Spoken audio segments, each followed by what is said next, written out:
На Македонија преостануваат уште 10 чекори од реформската агенда кои треба да се исполнат до крајот на јуни, а ќе одредат дали државава ќе ги добие предвидените 47 милиони евра од планот за раст, потенцираше евроамбасадорот во земјава Михали Сорокас. Овие преостанати чекори се во грейс период од минатата година, посочи Рокас. There is hard work ongoing. I cannot predict. We have to wait until end of June to see.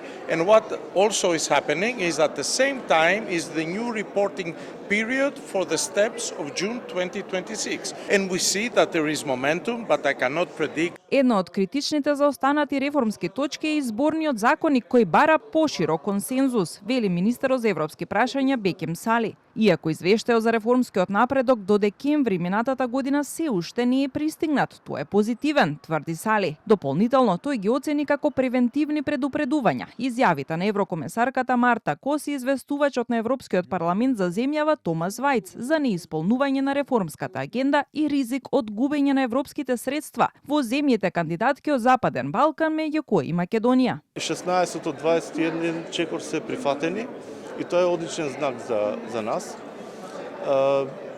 Предупредувањата на комесарката Кос и на европратеникот Вајц се однесуваат на најави за идниот период, за овој период до јуни месец, во кој што имаме уште 2 месеца. Не сме заостанати за овие точки. Од 10 сметам дека 6 веќе сме при крај завршени. Дали финансискиот дел е главниот мотив или па исполнувањето на чекор со цел функционирање на системот. Прашан за барањето на албанските студенти да полагаат правосуден испит на албански јазик, евроамбасадорот Рокас потврди дека имал средба со представник на студентите и подвлече дека решението треба да се најде во рамките на македонскиот устав.